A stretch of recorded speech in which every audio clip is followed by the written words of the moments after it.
Genius turns a miracle drug into a death sentence. You call in Team Lazarus. Binge the entire season all at once. With our Japanese language Lazarus marathon. Next Saturday night from 11 to 5:30 a.m. The hunt is on. Only Toonami on Adult Swim. On the next all-new episode of Dragon Ball Daima. I can deal with this thing. Get lost.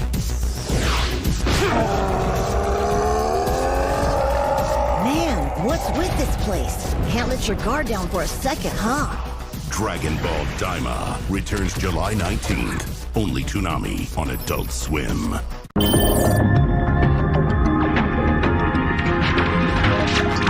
Hello, everyone. Welcome to podcast Toonami Therapy. We're recording on July 3rd.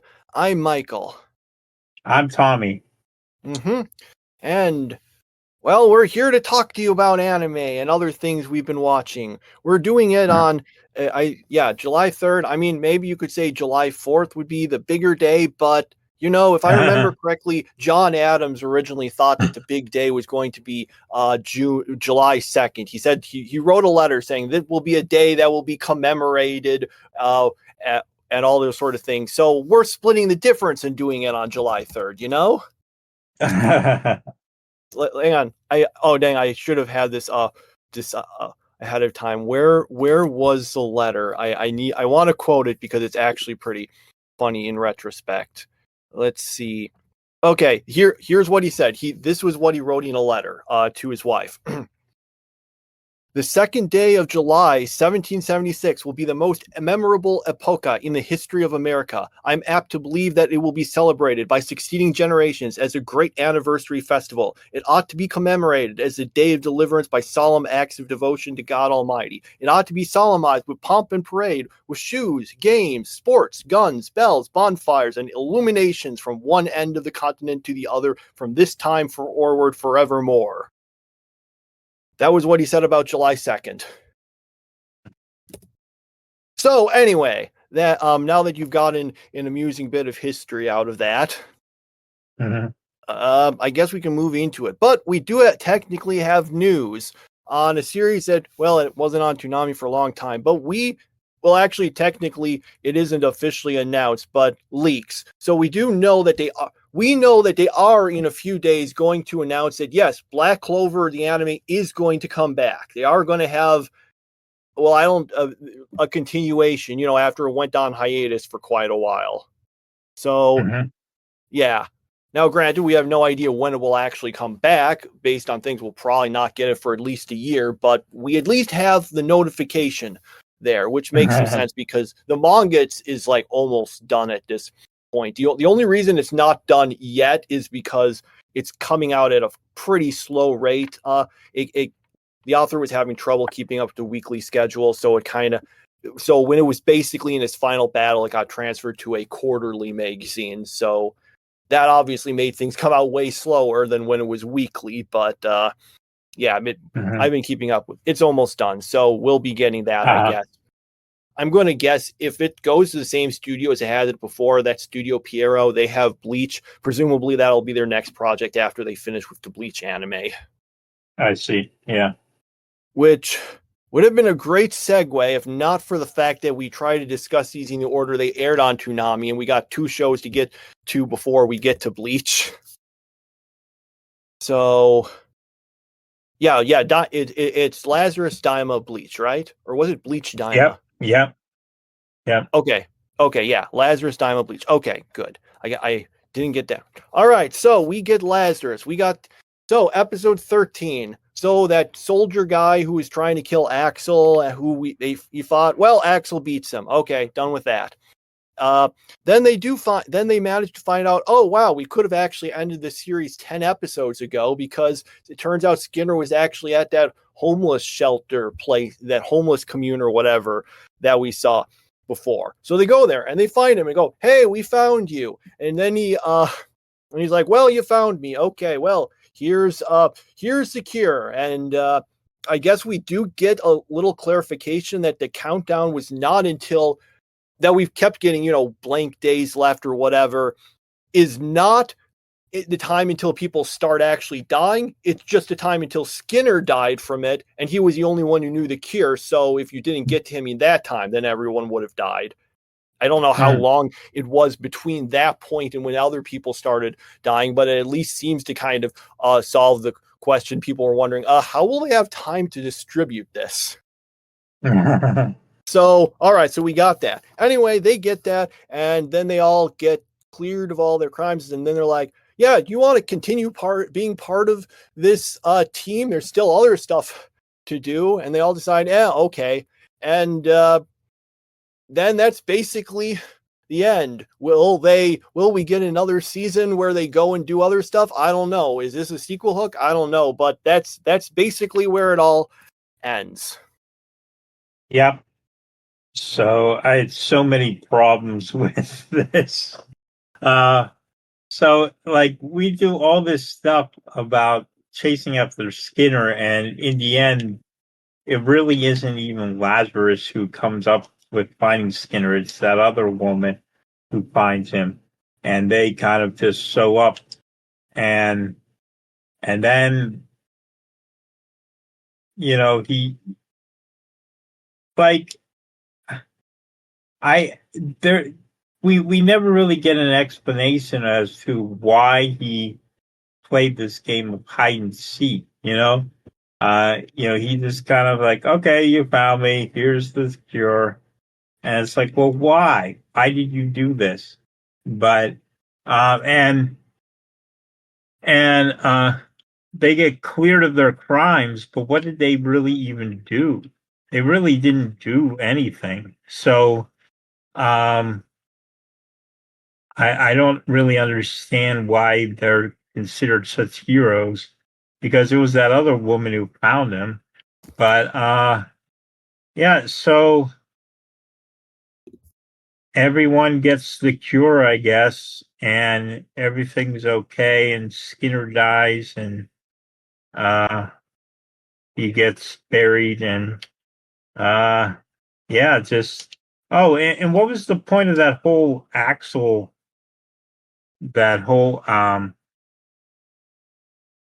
fight? It was like he goes through that fight and then he's in the hospital, and somehow he's able to get out of the hospital bed and travel halfway across the world. It just doesn't make much sense to me. Yeah, honestly, I was wondering what, the guy, if I can't remember his name. He's just introduced so last minute, and it seems so tangential to the plot. I'm thinking, did they just introduce this to pad out time? You really, because it's funny, because a lot of people, because it felt like this ending was sort of rushed. You could have, I don't know. But did you have anything else to say, or did you want me to? No, that's you can go ahead. Okay, yeah. It is, I am confused indeed why he decided, okay, so we get an explanation for why he decided, yeah, I'll just like kill all these people, which was basically, I saw something bad happen once, and that's why I decided to do it, more or less. It's I saw people debating online. So is this better or worse than the explanation that the villain of the first Sword Art Online arc gave for why he did all of that? But it's weird, but okay, so he this happens, he decides, yeah, let's just do this. But then why did he make it the condition, hey, just find me and then I'll give you the cure? Like, what did them finding him prove exactly that made it so that, okay, I won't kill everyone? Sorry, what? Yeah. Okay. Yeah, I said exactly. Like, okay. Why did it matter that they found him? It's like, okay, now I'll give it to you. It's like, well, you could have just done that. It didn't make sense to me. Yeah. There's that. On the whole, from the series, I mean, it has some decent action. I thought it's interesting because I was kind of bored by the characters, but I did see a lot of people saying, well, I liked the characters. I just thought the plot was stupid. So that's interesting there. I think if I want to, I don't know if I've seen a series that I think hurt itself so much by just one specific error in the premise, which is that they made this so big and so clear a goal. It couldn't, if this was just them going on kind of random missions with a more vaguely defined, overall plot, like something like, Samurai Champloo or something, Yeah. that then I think it could have worked out better. This person just recruits these people to do this stuff, and if Skinner wasn't just, we got to find this guy or everyone dies. If these things had been like toned down, if it had been more something like that, I think it could have worked a lot better, and it wouldn't have brought up all these questions like, well, if everyone's going to die, why is everyone just so kind of normal? I mean, I guess there is a point where even like when it seems like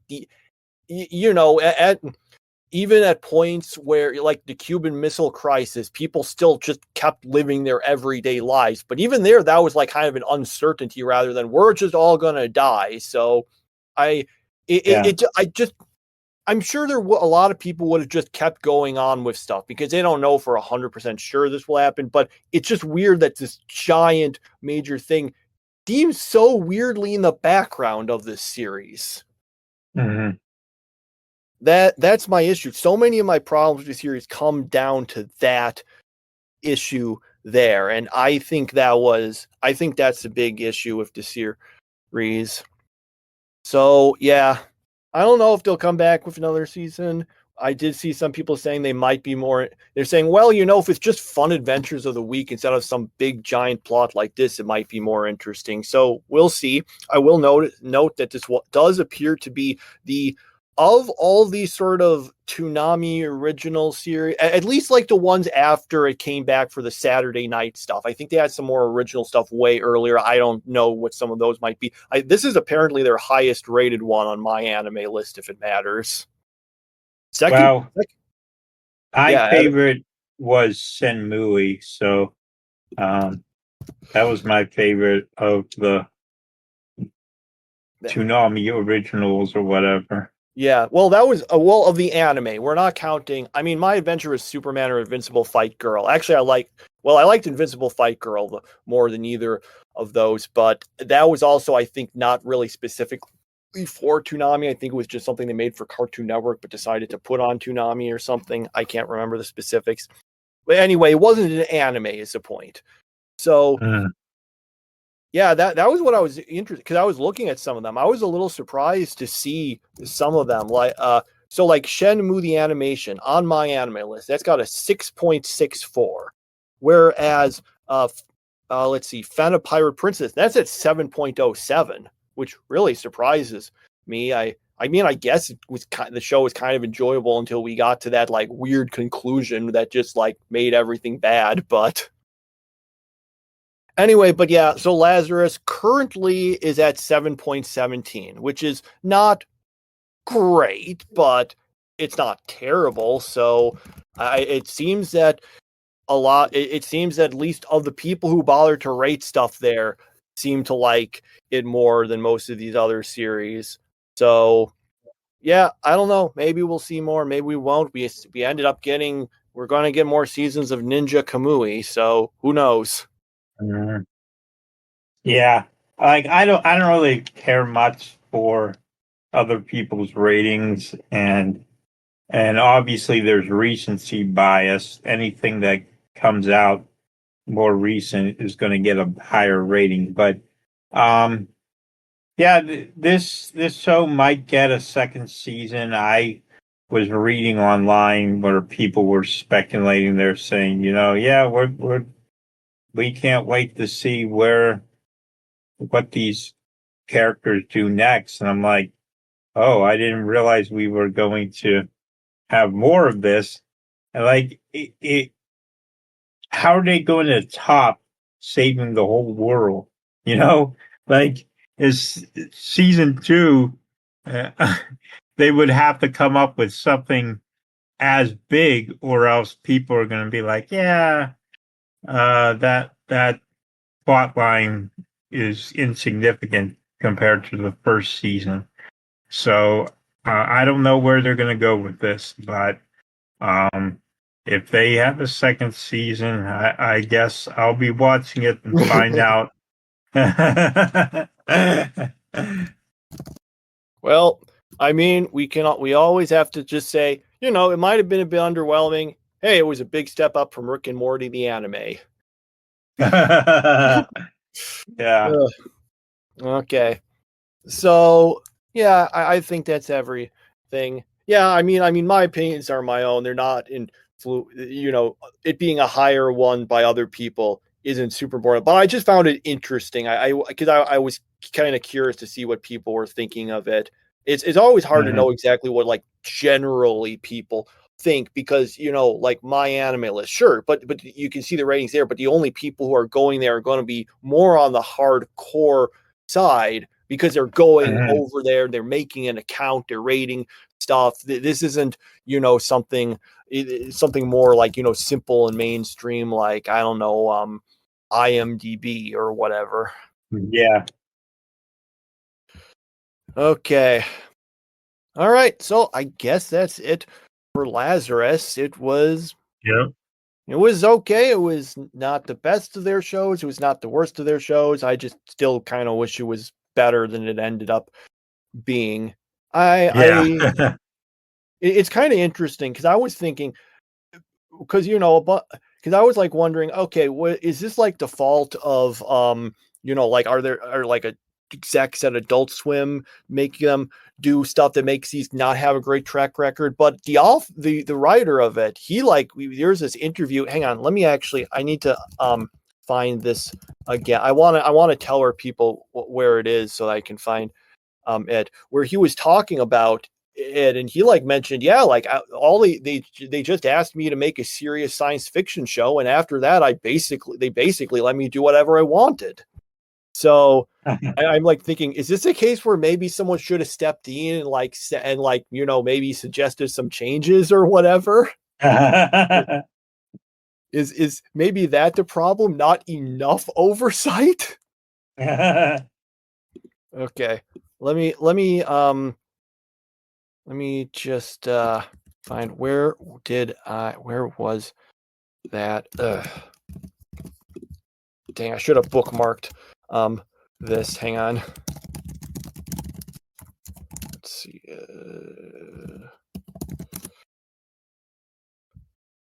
Okay. Sorry, it's confusing because I can't just search it out, because it was actually a Japanese one. I have to find a place that actually linked to it. Okay, right. Here it was. It's on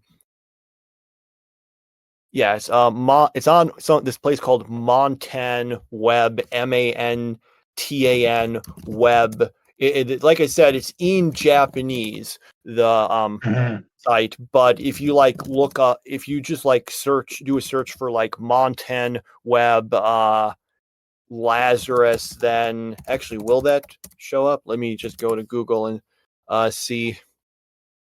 That's not popping up with this. Okay, I will read the URL for anyone who wants to hear it. Okay, at montanhyphen-web.jp/article/20250405 DOG00M20001700C.html. I hope I said that all right. I hope I didn't get the number of zeros wrong. Okay. Anyway, so that's so there you have it. But it's in Japanese, but I read it via an automatic translation. All right. So yeah, that's what he said. He basically said they called me and kind of said, "Hey, we're a big fan of your work. We'd like you to make a science fiction show for us." And he says, "Well, do you want something like Space Dandy?" And then they said, said, well, we'd like a serious science fiction show. And then he mentioned, yeah, then beyond that, basically, there was very little interference. So yeah, make of that what you will.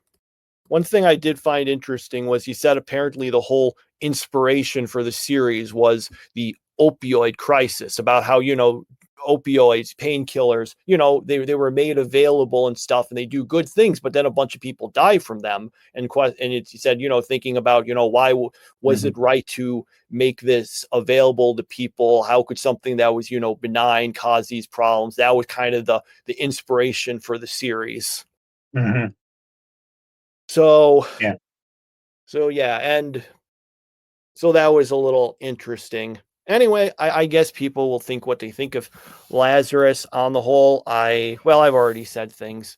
I don't think there's anything else to say about it. So let's move on then to Dragon Ball Daima. Yeah, just one more time. That was MANTAN-web, and then all the rest of the stuff. I don't know if I needed to spell that out.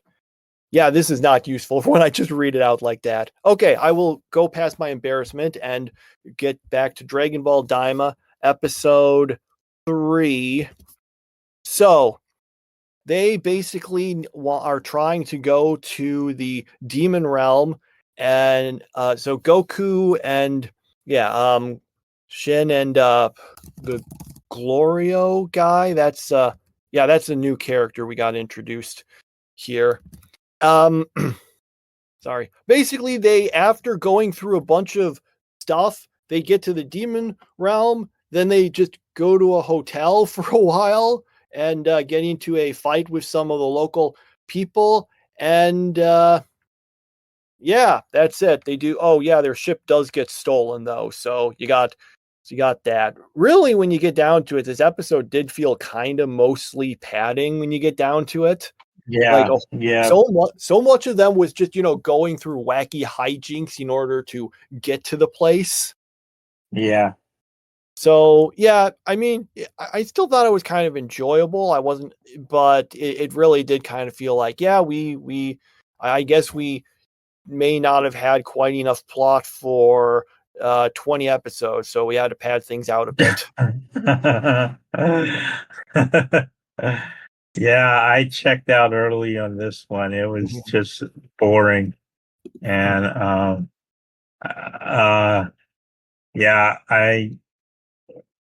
not exactly sure where they're going with this whole thing. Was it too hard to make another Dragon Ball where we didn't have to have everyone level up again? Just not much to say about it. Yeah. All right, so we'll just move on to Bleach 1,000-Year Blood War, episode 7. Yeah, so basically, the Yuabara cuts Yamamoto in half and then says that he wasn't even one of the top 5 people, which is like sad because he he was the top captain and yet he gets beaten so easily. And that doesn't make much sense.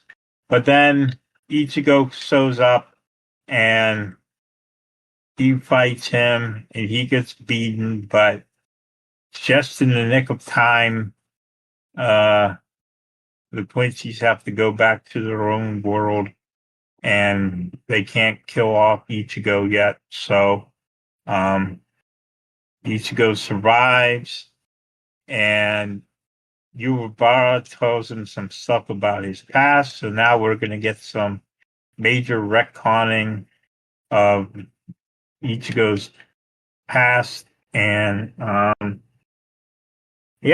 that's about it. Mm-hmm. Yeah, this episode does seem to confirm that, yes, we were supposed to see Yamamoto as kind of dumb because Yuaba does take the opportunity to basically say, yeah, here's some reasons why he was stupid. For Yeah. example, he mentions, you could have gotten your arm healed by Orihime, but you didn't. Yeah. So it does seem like the series knows that about that. But yeah, Yeah. other than that, it really was. We got like some flashbacks. We got that. We had telling Ichigo some stuff, and then they all leave. The way they leave just reminds me almost of. Did you ever play Resident Evil 4? Yeah. Oh, well, there's this part at the beginning where you have to fight off all these guys who are attacking you, and then eventually it kind of decides it based on a combination of how many you kill and how long how long you survived. And there's like this sort of bell ringing, and they all just kind of walk, like, stop attacking, just walk away and leave. And then Leon, the main character, gives the immortal line, "Where's everybody going? Bingo."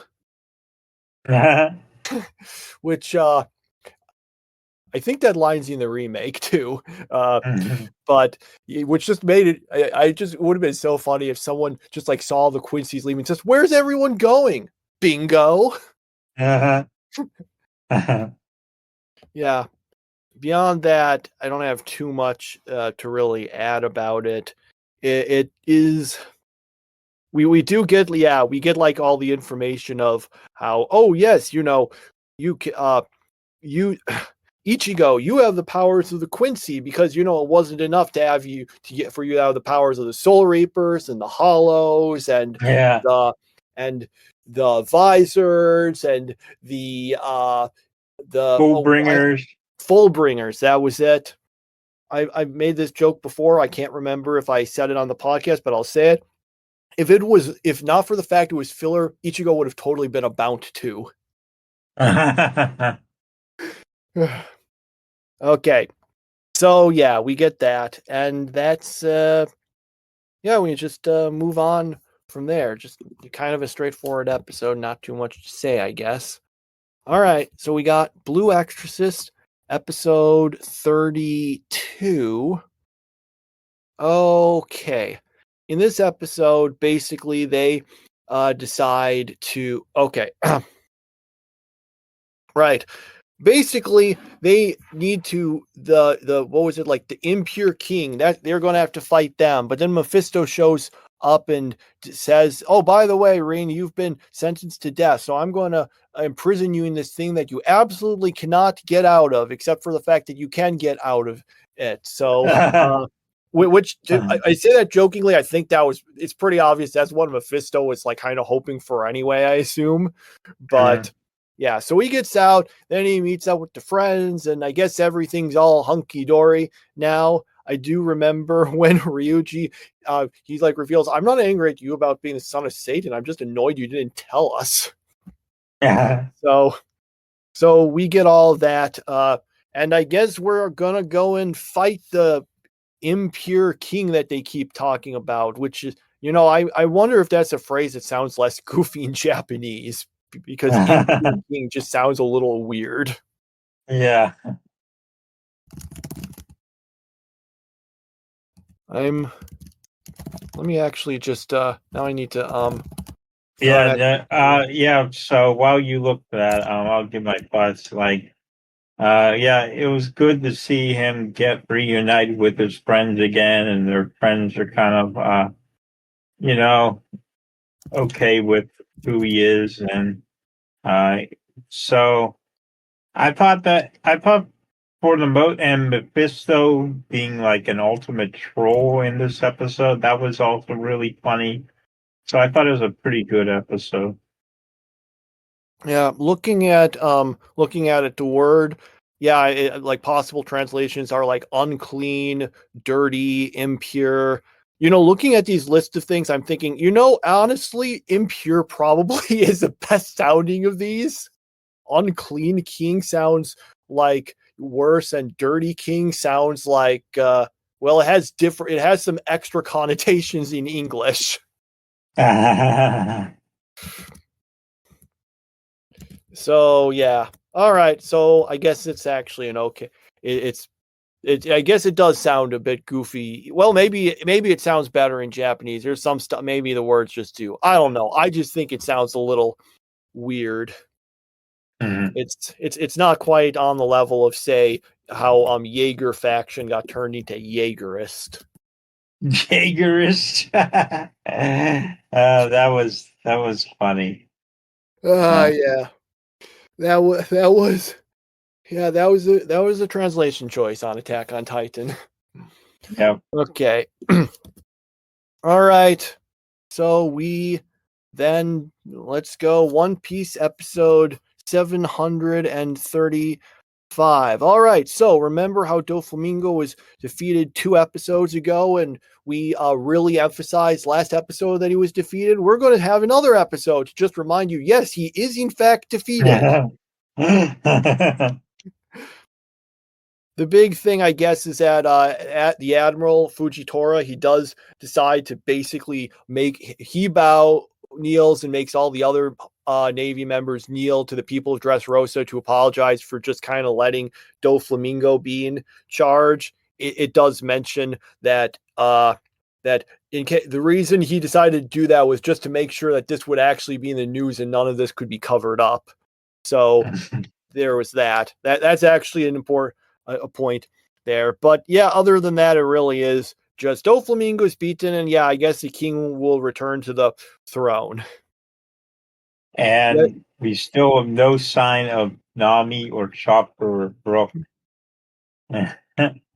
I wonder how many episodes do you think it'll be before we see them again?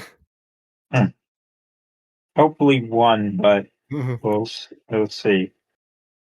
Yeah. Like they got ridden out of this thing a very long time ago. It's so much so that, but then again, it's not really just them.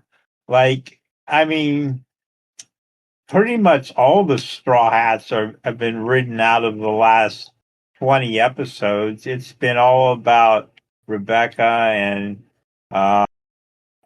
Law and that brother guy of Luffy and all these other the king, all these other people that the Straw Hats really, aside from Luffy, haven't had anything really to do. Like all Frankie's been doing is push that wall, you know? So yeah, Straw Hat's not having the best time lately.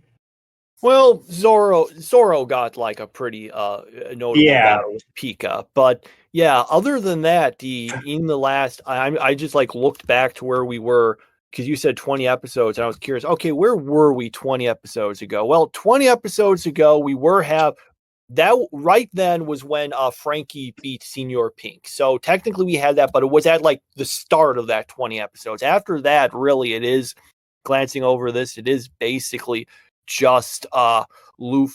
We get some stuff with Zoro, and then the rest of it is really Luffy, and then all those other characters.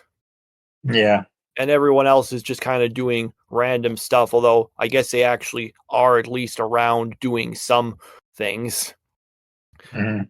Man, looking back at just where we were in these last 20 episodes, just reemphasizes to me how slow the pace on this is. Oh boy, yeah. Like I think I remember this. Some people thinking that Dressrosa was kind of long in the manga, and then I'm thinking, oh, that is nothing compared to the anime.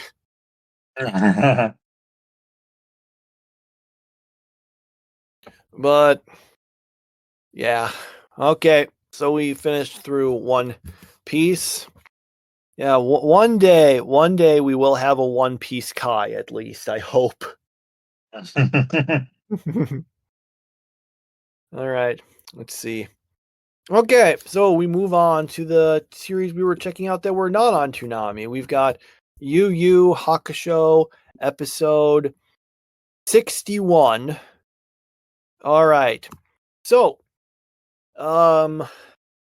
Yusuke is fighting Toguro. for this big match. And well, while this never felt quite as padded to me as One Piece was, when you get down to it, all that really happened was that Yusuke fired a big spirit gun at him, blasted him out of the stadium. But then Toguro just kind of comes back in and says, "Yeah, all you did was knock off my sunglasses."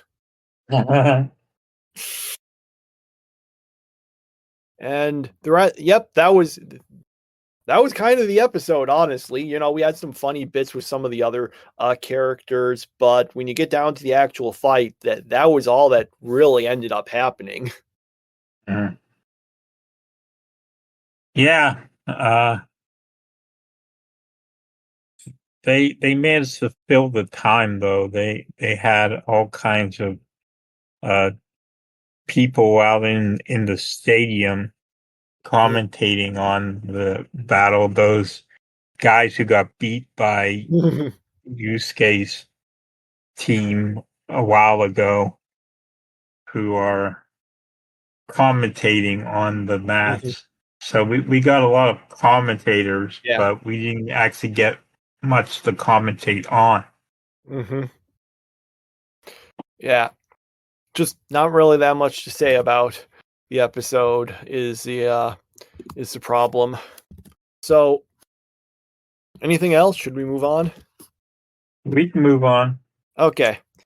So we get 2B Hero X, episode 5. All right. So in this one, well, we switch viewpoints to focus on a completely different character now. This apparently is supposed to take place before the stuff we saw before, because Isol was the one who shot Moon. So I guess we're getting a story about him, or, well, I'll get into that in just a moment. So basically there's this guy and he's working. So there's this hero named Isol who they mentioned never takes off his mask, so no one knows what he looks like. But there's also a bunch of other people who kind of play him as an actor in, like, stage plays and stuff. Our main character is this guy who's doing that, and unfortunately he isn't able to pass this competition of different I guess like best, I can't remember exactly what it was called, but you might as well consider it best soul cosplayer in that. So anyway, he does that. He's also not that strong of a hero because his trust level is 0, but for him, I guess he gets some superpowers after he ends up fighting these bad guys to save this kid who has a trust in him. So now he gets some sort of electric powers. Then then there's also all this stuff about this girl that he kind of has this crush on and wants to admit it, but it's an anime, so you can't just do that right away.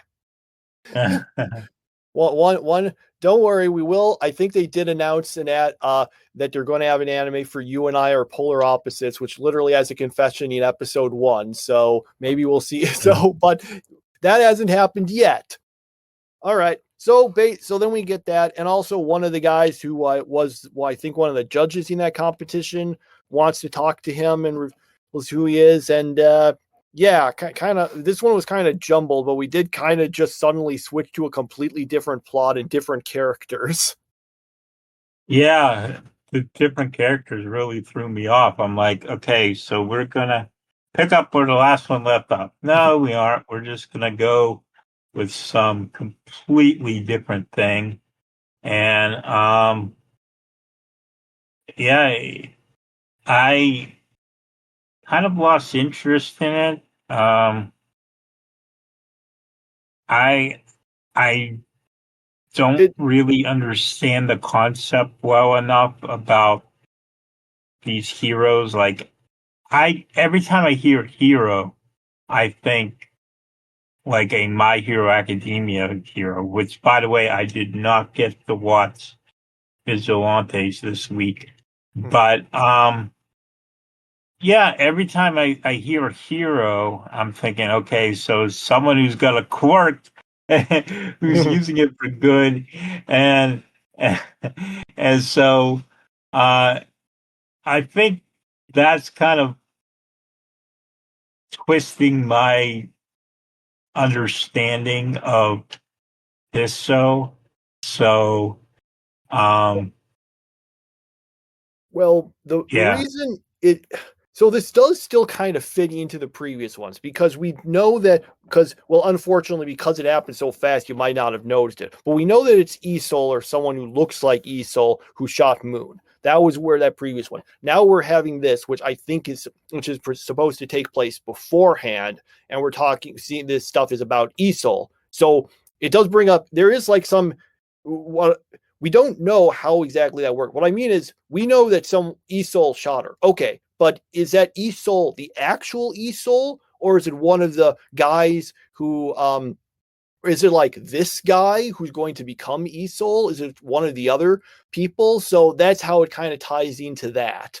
At least we're getting some backstory for that, which might unravel some things there. In terms of how the series works, though. So you got the heroes, and the heroes get their power from trust, which is, what people think of them. So literally your superpowers and strength of them are decided by what people think of you. That's why, for example, so like that which means, which they've touched on in some previous episodes, like that one guy, like what was his name? Standing Man or no, Firm Man, that was it.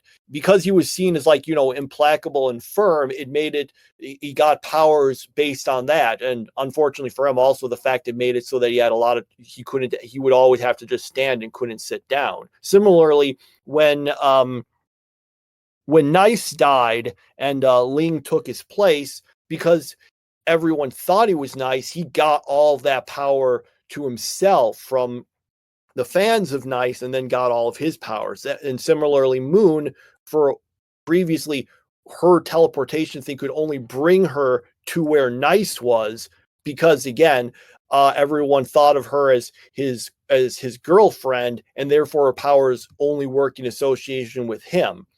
And that's why he kept mentioning about his trust level being 0, that no one really thought of him highly enough to actually get the power. But then because the kid did, that then brought it up and then gave him some powers, which he was able to use to fight the enemies. The whole thing is that your powers and strength of them are totally dependent on what people think about you, which is why there's such a big emphasis on marketing yourself as a superhero, because you need everyone to have those opinions and stuff of you, which again was why when Ling, he lost the Nice abilities when he exposed himself as not being him, but then gained a different set of abilities as a different hero because everyone saw him differently as a result. That's how it all worked, basically.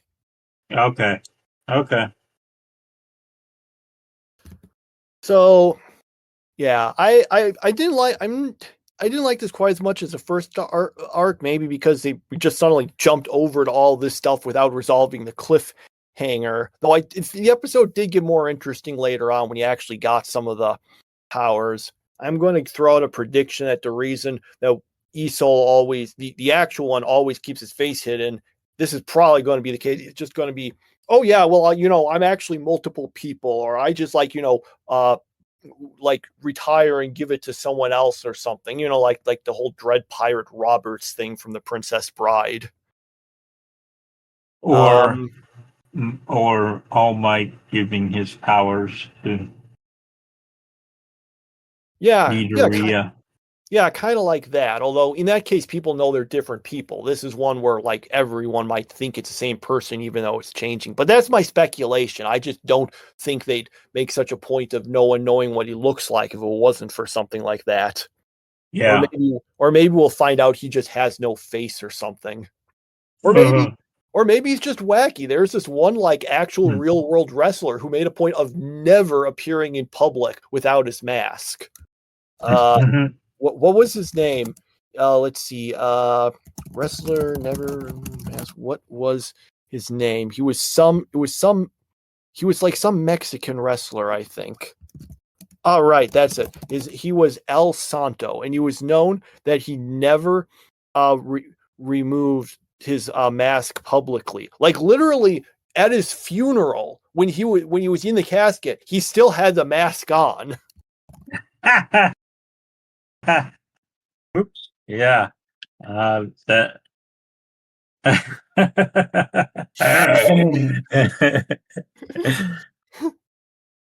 So yeah, we got that. Actually, I did see this interview of him when he was for that. He actually did on this talk show. He did like sort of take off his mask to show what he looked like, but he did it while facing away from the camera, so no one, so only the host got to see it. Yeah. Anyway, so we got that. All right. So next one after that is Anne Shirley, episode 5.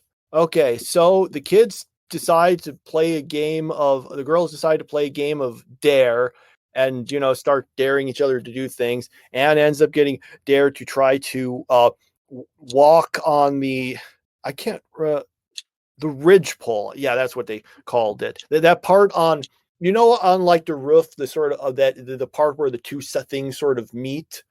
Just walk on one of those, except that's hard because if you fall off, then you fall off the thing and could get hurt, which she does, ends up breaking her leg. So she has to stay in bed for several weeks while it heals. Then she does end up going back to school. They do have a new teacher there.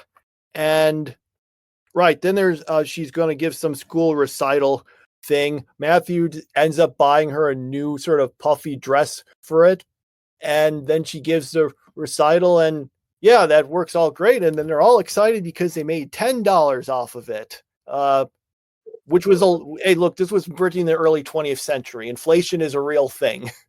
Yeah, that was the episode. I think my favorite part is when Matthew's trying to go to the store and he wants to buy her something, but he's just too nervous, and he can't bring himself to stay, so he just asks him for different things and buys stuff they don't need. Mm-hmm.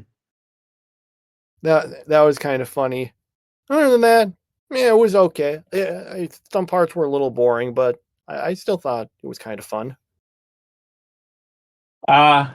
Yeah, I thought it was kind of funny that this episode was about her climbing a ladder and falling off something, because the reason why our recording time is a little different is because my dad fell off a ladder. So, so I was like, okay, this makes sense.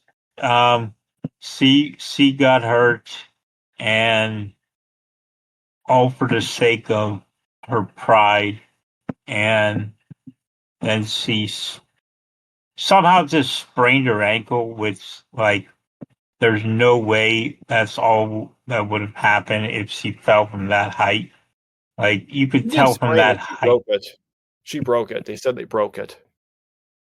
Okay. Well, yeah, I just don't know if she would have really gotten away with just that if she had fallen from that height.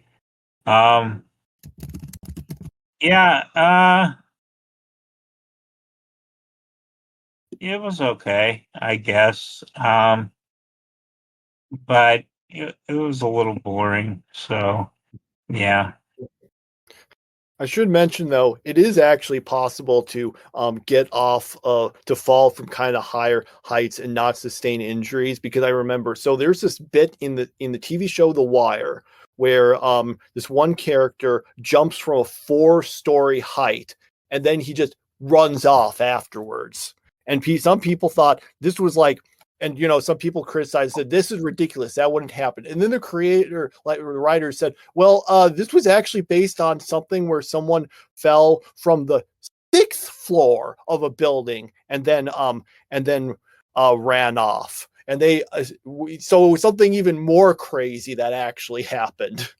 So it is possible sometimes. It really depends on how you fall and how you land and just some bits of luck. But yeah, this did make me realize when I was a kid, in our backyard there was this sort of slide and swing set and with some things. So what the thing was, so at the top of like a big of a swing set, you got that sort of horizontal pole at the top and such. So we had a sort of slide, and you could go up onto the slide and slide down it, but that connected to that pole. So when I was a kid, me and my brother, I can't remember if my sister also did this, we would always just kind of crawl onto that top of that pole and just kind of go around on top of that. And our parents didn't want us to, and we were just like, yeah, we'll fine, we're not going to fall or anything. But looking back, yeah, that actually was if we did fall, that probably could have really hurt us in retrospect. So, yeah. All right. So, yep. All right, let's move on then. Kowloon Generic Romance Episode 5. Okay, so this episode is kind of jumbled. We get this thing where Kudo's kind of like, well, I didn't really kill Kudorai B, but she's dead, and then Reiko goes and starts reading the books from Kudorai. Now I can't pronounce it. Kudorai B. I forget how to pronounce it. She tries to find the next book in the series, but whenever she opens up the next book, it's messed up. So there's that. And then her friend Yao Mei is doing all this modeling stuff, I think. Maybe I'm wrong about that, but she's doing this modeling stuff, and Reiko kind of wants her to just be herself. That's what I took away from it. Maybe I'm completely confused, because this was a very confusing episode. And then we get a flashback again to the original Kudorai. And meanwhile, that snake guy is lurking. And yeah, this episode was kind of weird. And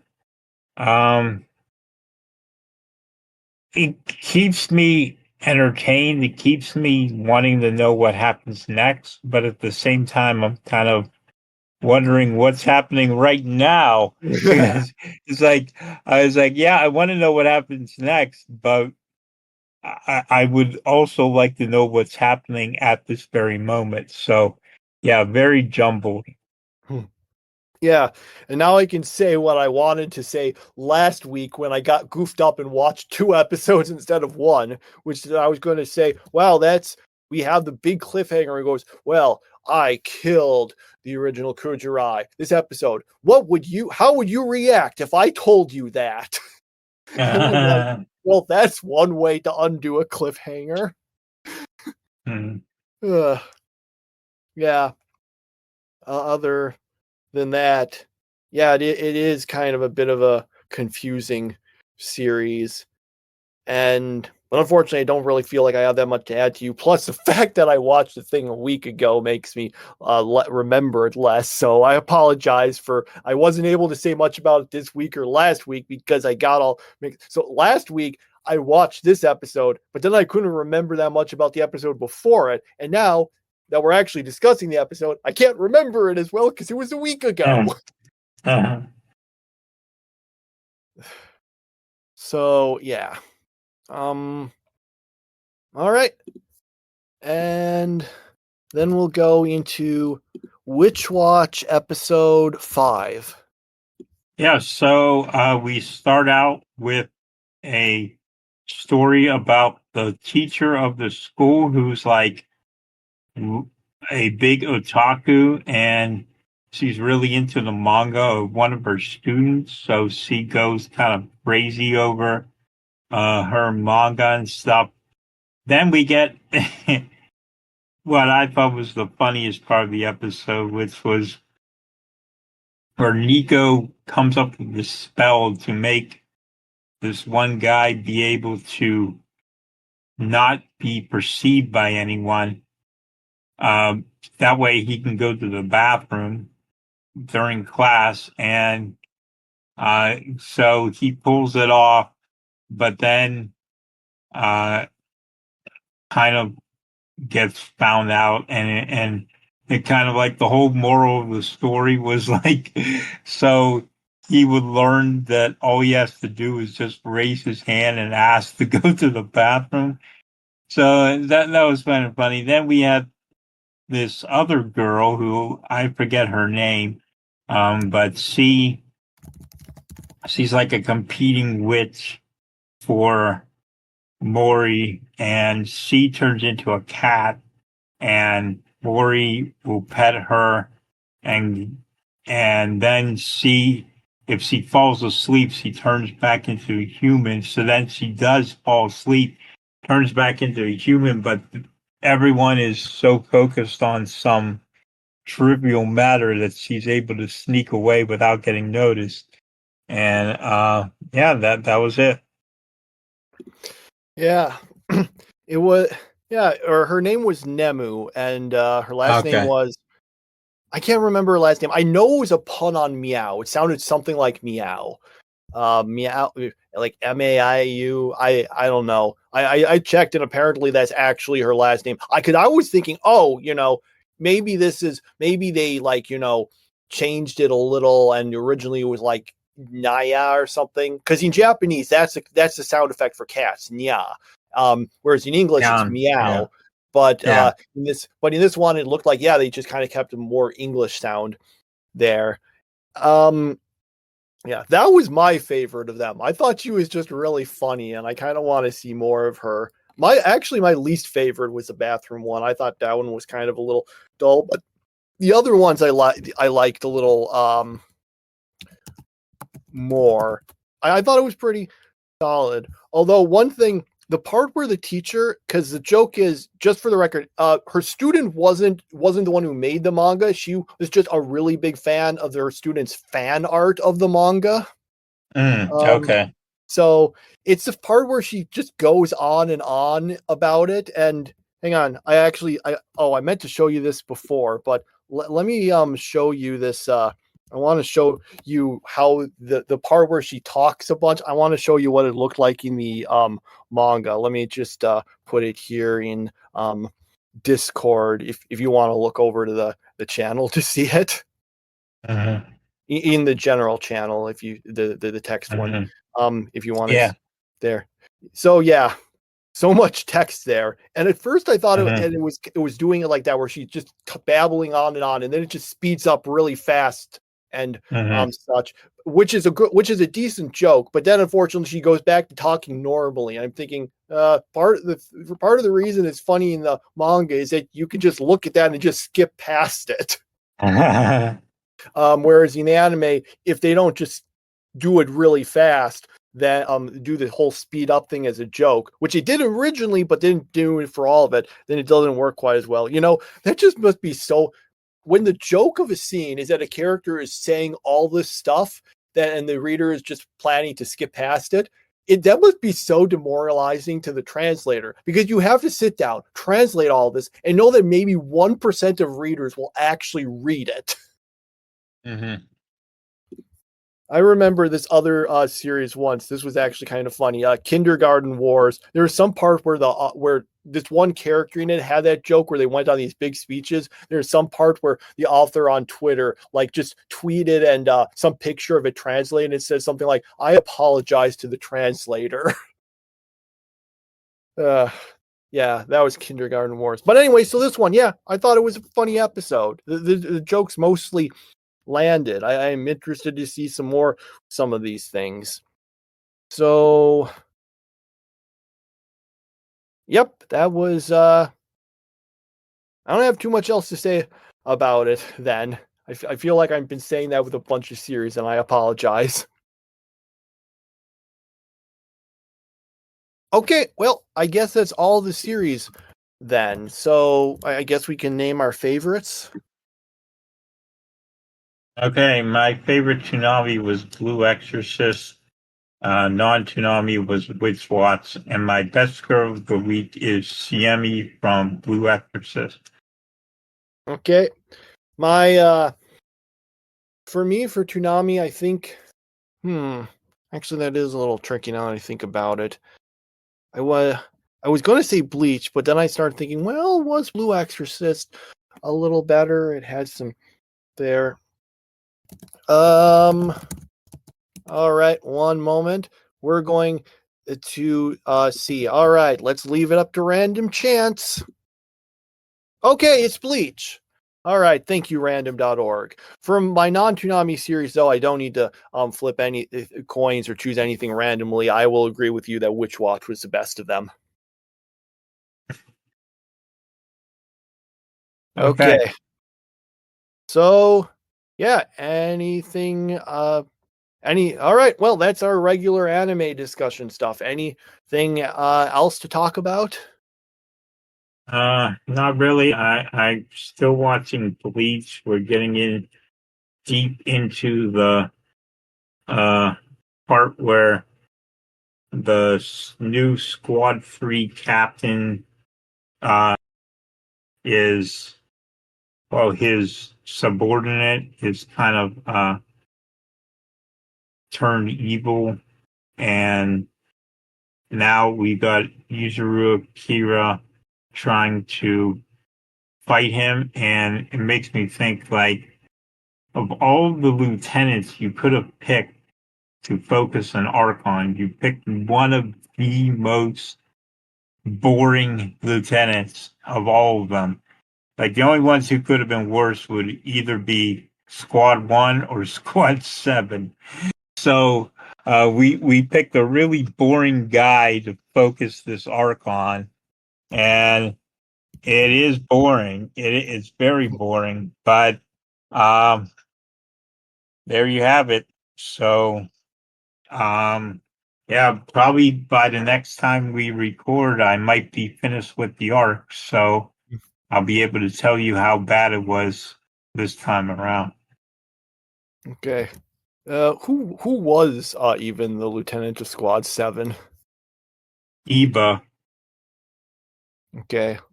Yeah, I need to look this up to see. Iba? Is he the okay. Oh, okay. I was trying to look him up on it, but I didn't know who the lieutenant. Okay, right. He's the one who he was wait. Yeah, he was lieutenant, but then he became okay, got it. Yeah, he's yeah, I'm looking at it, I'm like, who is this character again? Yeah. Uh yeah.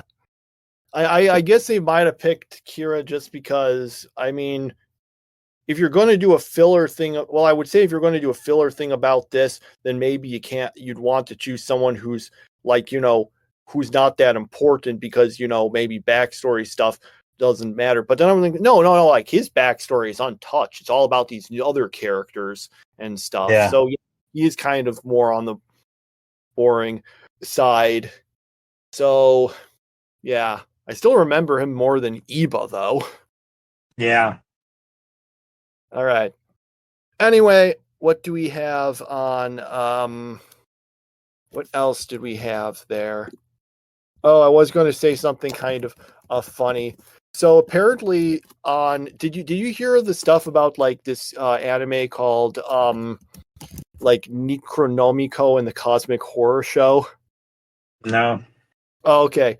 So apparently the subtitles for it on Crunchyroll, people were noticing these are not good subtitles. They don't really make that much sense. They're not translated well. And apparently someone caught on the fact this has been since adjusted, but this is hilarious. Literally in the German subtitles, right there on the subtitles, you watch the show and you see it. The subtitle began with Chat GPT said. So it's just a Chat GPT said, one ik die well, blah, blah, blah, blah, blah. Which means that not only was it apparently automatically done, whoever did it so incompetently they didn't even catch the fact that said chat. They included the Chat GPT said on it. So yeah, apparently this came from them. I don't know, having some other group do the subtitles. But I'm thinking, even if it's someone else doing it, Crunchyroll, just look at this stuff to make sure you don't have this happen to you. Oh boy. That goes mimetic. Funny enough, I think they actually what was it? There's some video game that had that happen also. I heard about it, where literally it just like mentions ChatGPT in it because they goofed up and didn't remove it when they decided to just use ChatGPT for the translation, apparently. Mm-hmm. Let me just see. Okay. Yeah, it was something called the Altars, I think. Anyway, so that's just that. It's probably the amount. I'm just going to say the amount of bad press you get from stuff like this is probably not worth whatever small amount of money you might save by not by in trying to do this. Anyway, I just thought that was a little amusing. I don't have too much else to say about things. Not at least not anything that people here would probably be that interested in listening to, and we've been kind of going on for a bit anyway. So, yep, I guess that's it. Anything? And you said there wasn't anything else. Yep. Well, there is no Toonami coming up this next week. So we'll just, which works well because one of us is going on a trip anyway. Yeah. So we should be here next week still to record, and we'll just only be talking about our non-Toonami stuff, so it'll probably be a faster episode. And yep, that's basically it. And without further ado, we'll see you next week. Bye. Hello, dear viewers, listeners, and welcome to Toonami. Welcome to Toonami Therapy, our podcast where we are not going to be talking much about Toonami because it was all reruns. Yep. I am Michael. Yeah, hello, I'm Tommy. And, there's not... The only real thing to talk about Toonami is the fact, yes, we do know... we got another marathon of reruns this week, but the week after that, we have discovered the really exciting replacement for Lazarus. It's another episode of Dragon Ball Daima. So if you're a big fan of Dragon Ball Daima, that's probably exciting to you. But yeah, just getting double episodes of that. I guess not directly related to Toonami right now news, but last week I mentioned that we knew that the Black Clover anime was coming back, but that wasn't officially announced yet. It was just we just knew that they were going to announce that in advance because of some leaks. They did announce it, and we do know it's coming in 2026. Okay.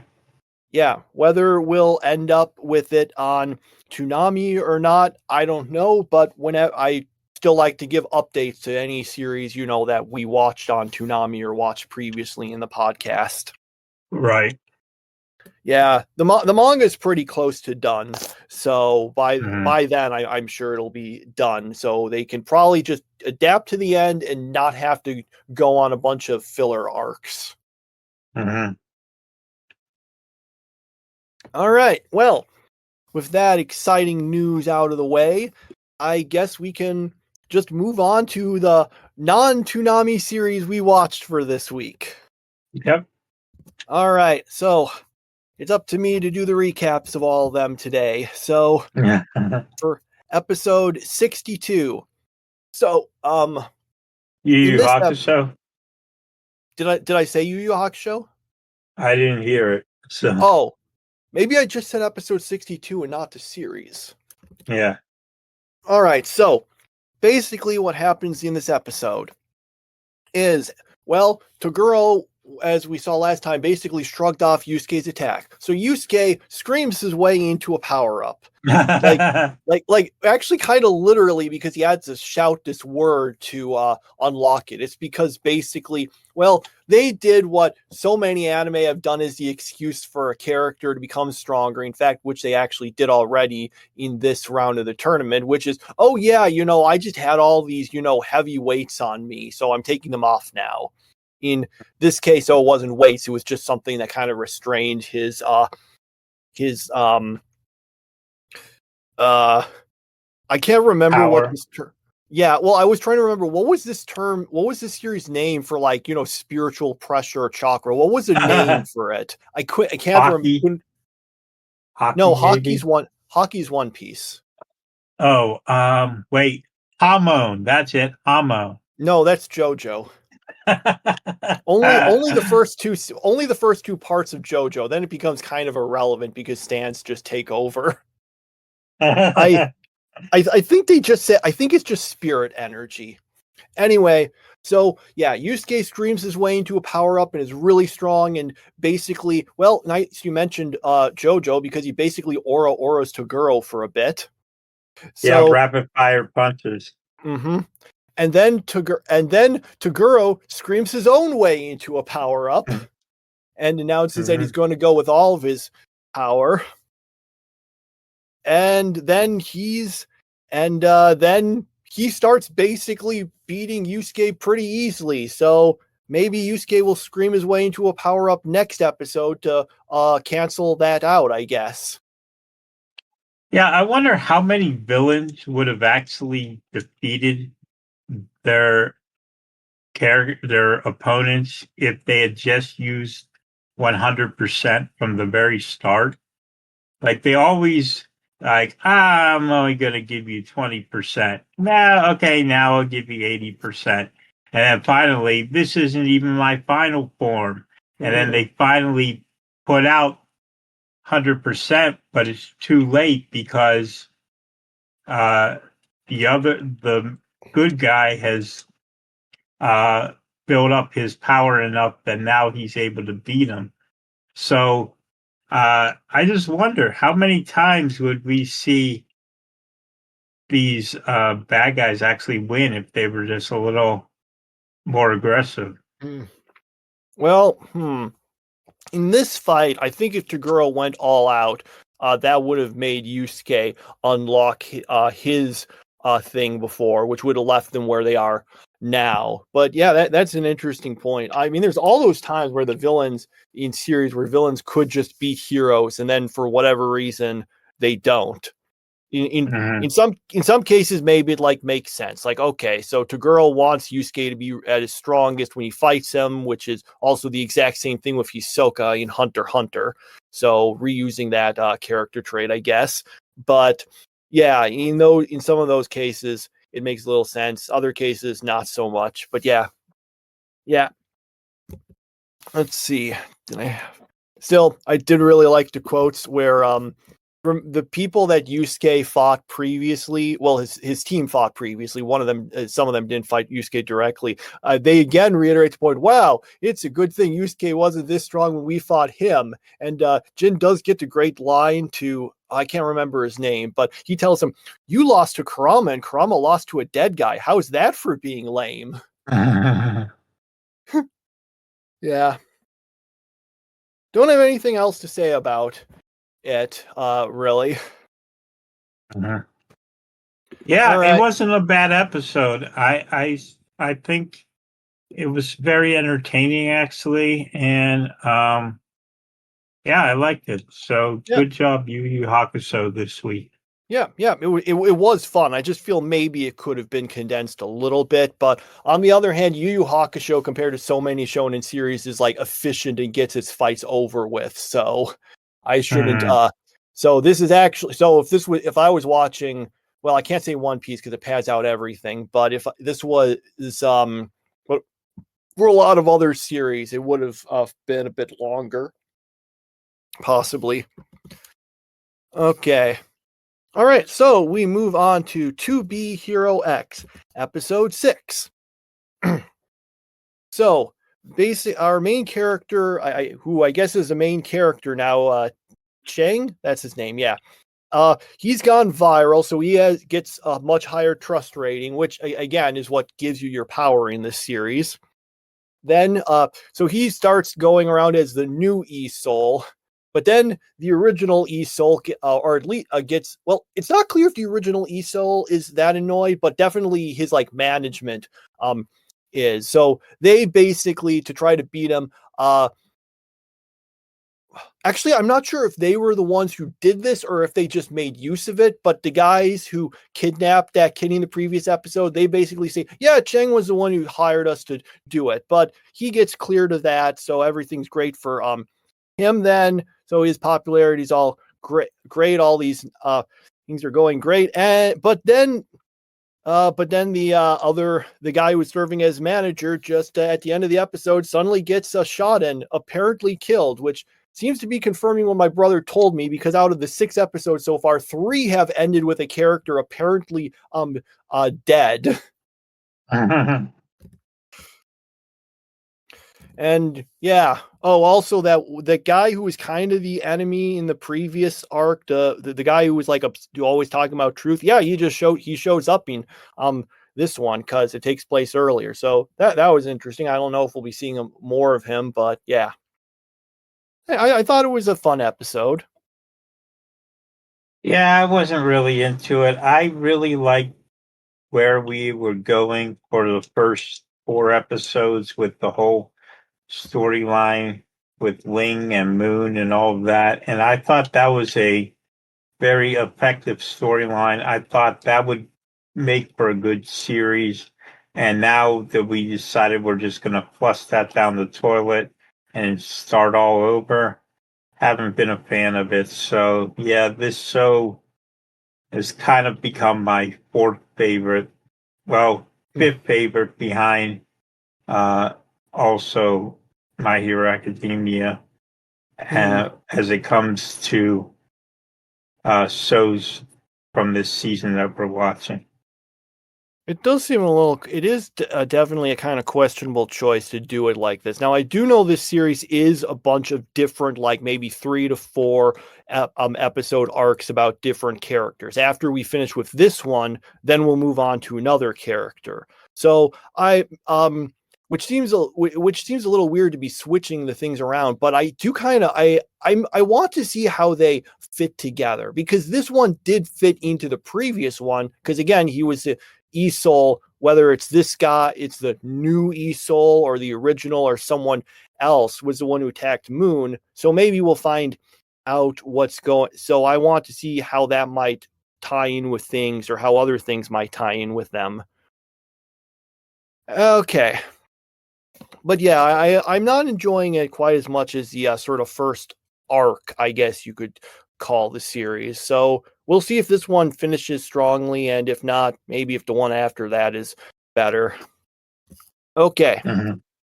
We move on to wait, hang on one sec. I think I might need to sneeze. Okay, false alarm then. So we move on to Anne Shirley episode 6.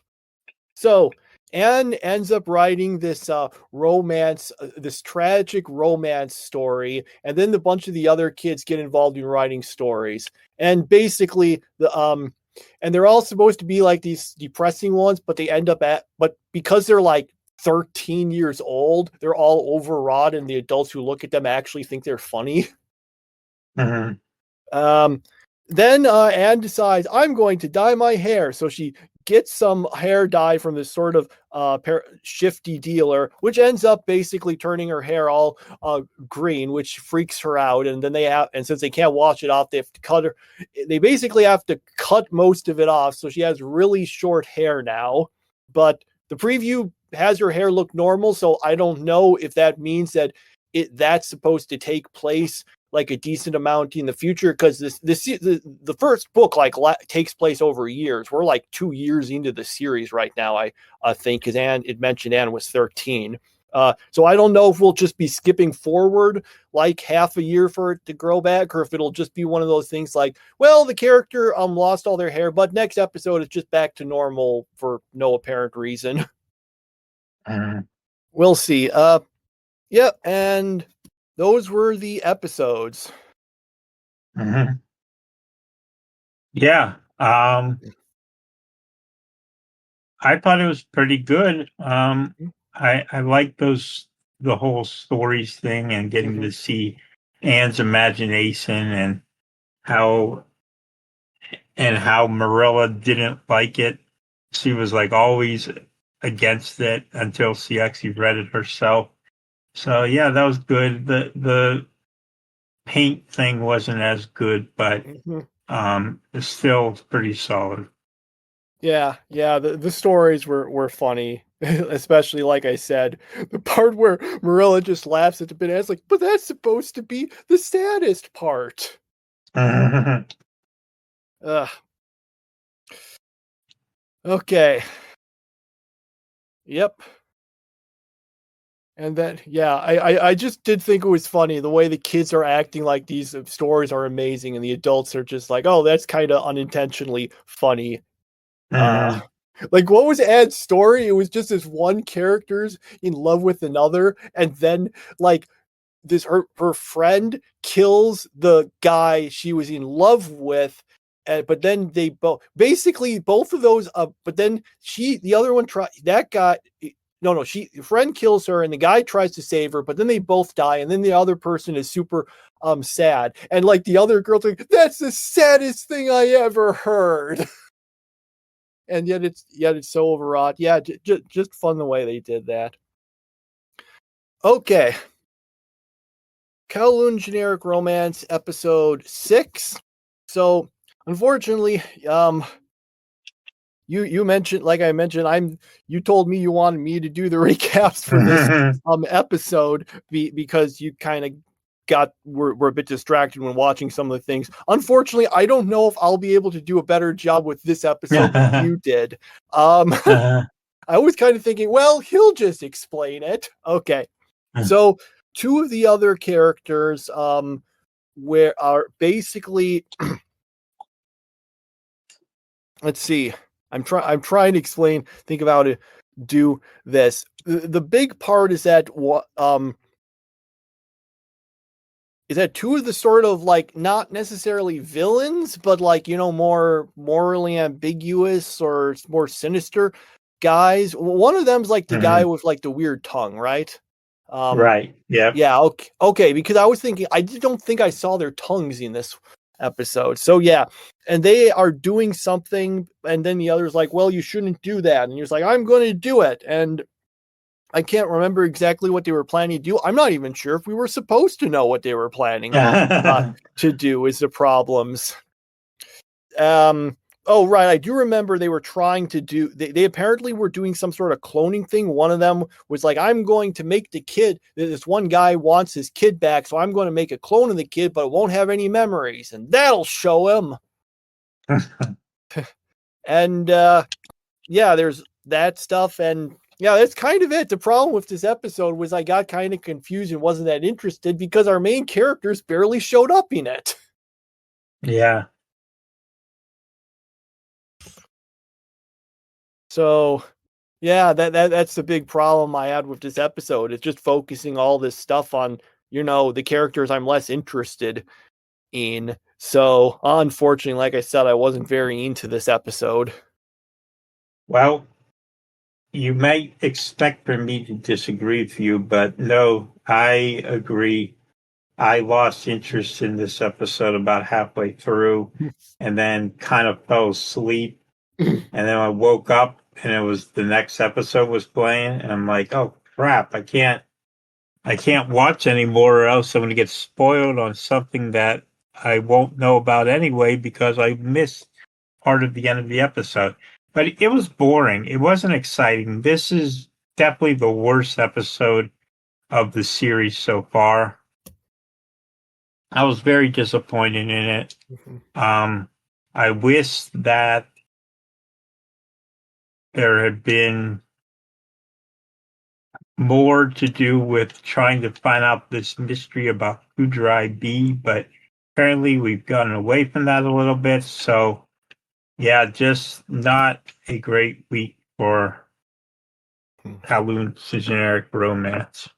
Yeah, well, since you watch at least a little of the next episode, can you tell me, do Kujirai and Kudo at least show up in it? Oh, I don't remember. I was just okay. I closed out of it as soon as I could. So okay. Yeah. All right. All right, and then we got Witch Watch episode 6. All right, so basically this episode is all about them going onto the class is going, maybe even more of the school is going on this field trip, and there's this lover's tree where it's fabled that if you eat with someone, then they'll be guaranteed to fall in love. So of course there's a lot of wacky hijinks about that. Then at the end it turns it turns out that there was actually this person's like telling them, no, that's not the real lover's tree. That's the real lover's tree. So, which is where Roy and Nico end up eating. So, okay, well, I mean, honestly, based on everything in the series, they probably got like about a 95% chance of ending up together. So,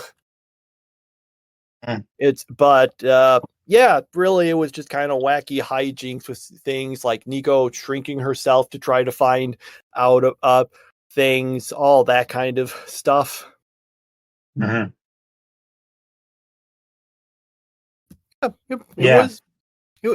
was a fun episode. Not that much really to say about it. Is my problem. I'm so bad at saying things outside of just, well, this was fun, or, well, just stuff like that. Yeah, I thought it was very funny. It may not have had like a really good plot or anything, but I just thought a lot of the interactions between the characters were really funny, so I enjoyed it a lot. Yeah, I do think one thing this episode does seem to establish, because you might have thought going into this, are we like setting up some sort of love triangle thing between Morihito, Nico, and Keigo? But in this one, Keigo seems to basically just be like, nah, I'll be your wingman on this. So it definitely doesn't look like we're going the love triangle route with these three. Yeah, that's good. That's good. Love triangles should only be used in the most popular shows like Bleach and Naruto. And we don't need one here. Yeah. Yeah. So I think that's what and then that's all of them. That's all the series we talked about, because we didn't have any Toonami series. So, well, I guess my favorite Toonami series wasn't it just a My Adventure of Superman marathon? I guess I have to give it to that, although I didn't watch the marathon. So I'm just guessing, maybe there was something else that I could give it to, but no, it was just that. So that's my favorite by default. So for the non-Toonami series, though, this one's a little tricky for me. This is the problem. I think I watched Witch Watch quite a while ago, so I'm trying to mentally compare it to what I thought about the other series. Yeah, let's just go with Witch Watch. Yeah, I agree. Witch Watch was my show of the week, and my best girl of the week is Diana. So we've made it to July, and I still haven't used any girl twice. So we're going to see how long I can do that. Keep on picking best girls, but never pick the same girl twice. And but it's going to get tough pretty soon here, especially with these non-Toonami.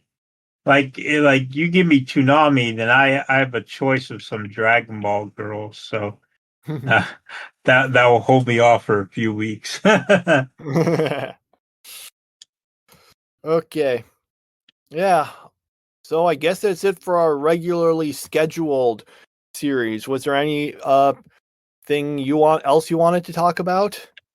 Yeah, two things. While I didn't watch an episode of My Hero Academia last week, I did this week. And to clarify to listeners, you're talking about Vigilantes, right? Vigilantes, yep. That's what I'm talking about. So basically, the main character, whose name I'm blanking on again.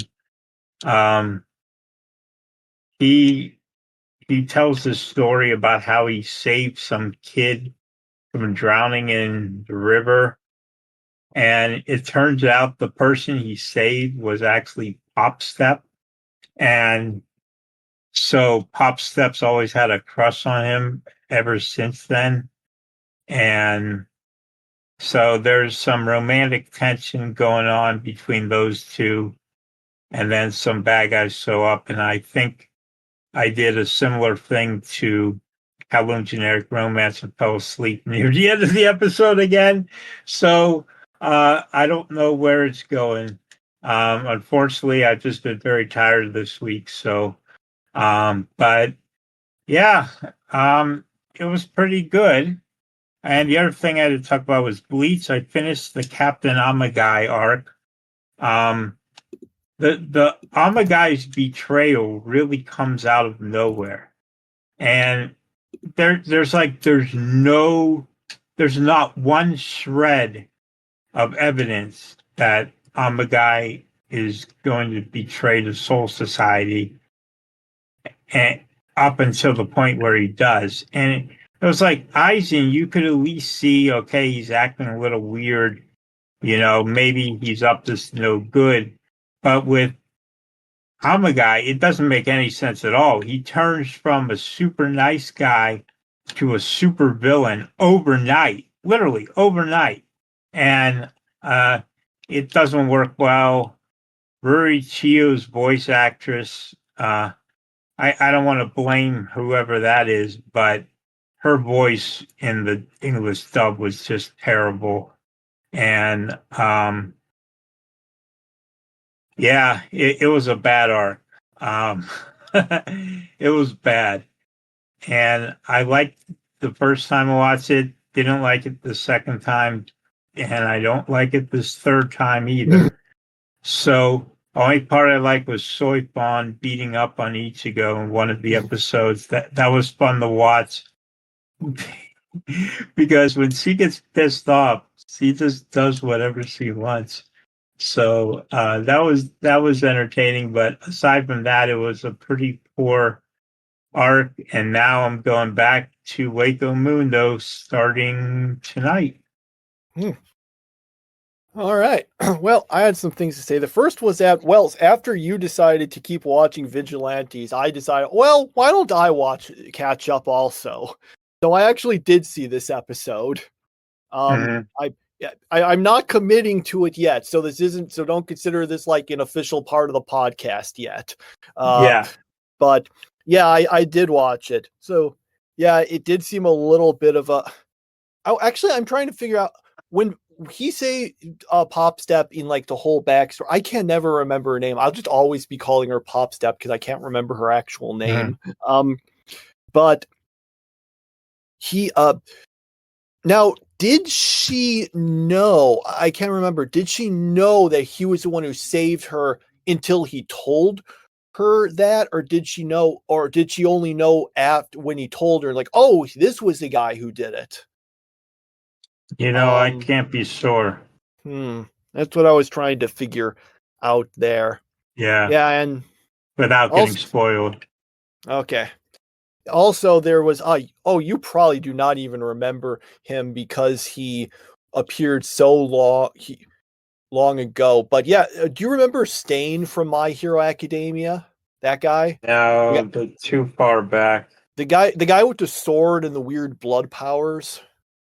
No, I don't remember him. Yeah, he was like in an early arc. He showed up later, but I know he shows up later, but I can't remember if he showed up in the part where we went to in the anime or if it was only a little later he did. I think it was a bit later. Anyway, yeah, he shows up. He showed up towards the end of this episode. So I guess he's here, and maybe this is going to talk a little more about backstory for him. I do kind of appreciate the fact that you do actually see some of these characters from the original in this series. So yeah, I don't have too much else to add to that, though. I do want to say though, one thing that I discovered. So have you heard the expression Netflix jail before? No. Oh, it was basically this expression people did for whenever an anime got picked up by Netflix because Netflix would so frequently handle them badly, like, air, like not put up episodes of a season until a whole season was done airing, having really bad subtitles or things coming weeks after they aired in Japan. Which is why they came that. And then people are like, okay, Netflix, they're handling things better. And then and then I find out this one new series that started airing this season called The Fragrant Flower Blooms with Dignity, which I think was actually one of the most anticipated new series. They just announced, okay, so it's the English premiere will happen in September, even though it started airing like a few days ago. So I don't know what's going on with that. It's just like, yeah, we can't. I don't know why they can't just release it like every other place does. Well, sometimes I think Hulu goofs stuff up when they just don't release things until later, but at least they fixed that. So I don't know. I mean, I was talking about bad subtitles on Crunchyroll last week, but at least those can get fixed pretty quickly, and I think they did fix that issue. So, but whereas here it's just like, well, okay, well, I guess whole lot of people are going to go to alternate viewpoints, ways of viewing then. So, yeah, bad decision on Netflix parts, I guess. Piracy. Yo ho, yo ho. Yeah, you know, like that's what's gonna happen. It's like that song from Lazy Town. Do what you want because a pirate is free. You are a pirate. Yar har fiddly dee. Being a pirate is all right with me. Do what you want because a pirate is free. They sing it better than I can anyway, but you and your Lazy Town songs. I've like barely even watched the show. I only heard these songs. Yeah, you're right. I did talk about that Take song also. I just saw that because someone posted like the AMV like way long ago. Someone posted and I saw it. And this one I know just because someone took part of the song and made this goofy little like video with it. It's like this one. It's just like it's showing that, and it's just like you got these little pirates doing this dance, and it just says "lol" at LimeWire on it, like literally with the @ symbol. Remember LimeWire? That's like not even around anymore. No, I don't. It was it was one of those like peer-to-peer file sharing programs where there would be that, and it would, of course, mostly just be used to distribute like songs and videos and stuff. Oh, LimeWire, you mean? Yeah, I said LimeWire, didn't I? I thought it was. I heard something different. I'm sorry. I heard like lime water or something. Oh, okay. Yeah, I heard something totally different. I'm like, okay. Yeah, that's what you meant. Yeah. So yeah, there's that. I guess I could also mention that I have been for the last several weeks. I've been trying to. So I've talked several times. Oh, I want to like try to get better at Spanish and listening. I've been trying to watch anime stuff in Spanish. Honestly, I think the smarter thing to do when you're trying to figure this out is to make sure to just watch something that's got subtitles that have what you're actually hearing, not like a different language or whatever. It's just that's got the actual stuff. So I started watching some of those because they're on TV and they've got the closed captioning, and I think that's actually helped. It was kind of, in case it was actually funny because one of the series that I watched some of, Juegos de Amor y Poder, that was based on this Chilean telenovela. And by the way, if anyone's wondering what a telenovela even is, other than they might think Spanish soap opera, they're like soap operas, except they're designed to like actually run only for a specific amount of time, like maybe like around 100 episodes, and then they're done. Whereas soap operas are like designed to go on forever as long as your property is. As long as they're profitable. It's like the difference between, like Superman and One Piece. Sure, One Piece has been gone on like forever, but it's going to go, but it has an end in mind. It's actually going towards that. It will conclude, whereas there's no end in mind in like the Superman comics. The story will just continue as long as it's profitable to keep making them. So yeah, there's that. Anyway, so that series I had, and it was, and I watched it. I thought that Juegos de Amor y Poder was decent, had some flaws, but whatever. And so it was all based on this Chilean one called Juegos de Poder. And by the way, in case you're wondering, these names translate to Games of Love and Power, and the other one is Games of Power. And so I'm like, I want to check this out. So I actually looked that up and was able to, the first episode's on YouTube on their channel. You can actually watch the other episodes if you join the channel, which does require a subscription. But anyway, and then I discovered, wow, I cannot understand what these people are saying. This could be Italian for all I know. And then I look it up and I find out that, oh yeah, the Spanish spoken in Chile is considered one of the hardest to understand.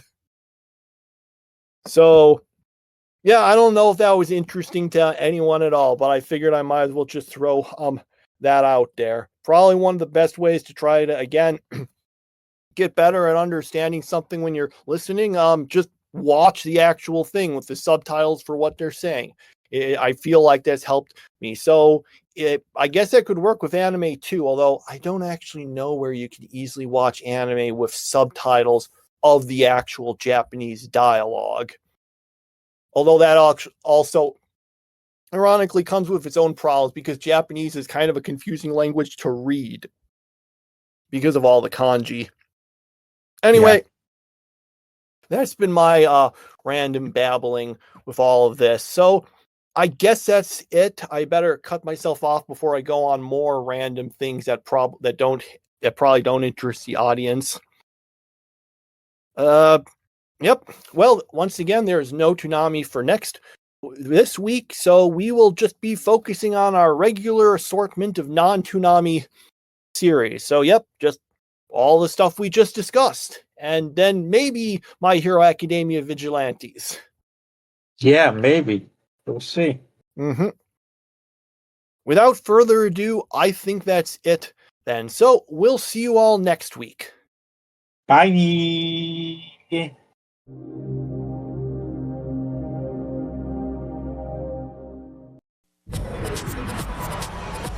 Well, since Astro Boy gets no love here in the States, I'm gonna give him one last shot.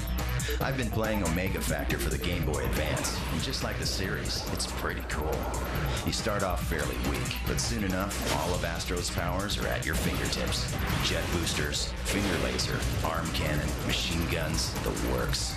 Use your skills to beat down enemies, meet new friends, and get to the bottom of the struggle between robots and humans. The boss battles are huge and challenging, and for all you Tezuka fans out there, there's a list of classic characters to meet and collect as you go. For an old school 2D side-scroller, Astro is fun, looks nice, and has super smooth gameplay. Toonami gives Astro Boy Omega Factor a 9 out of 10. Who's your boy?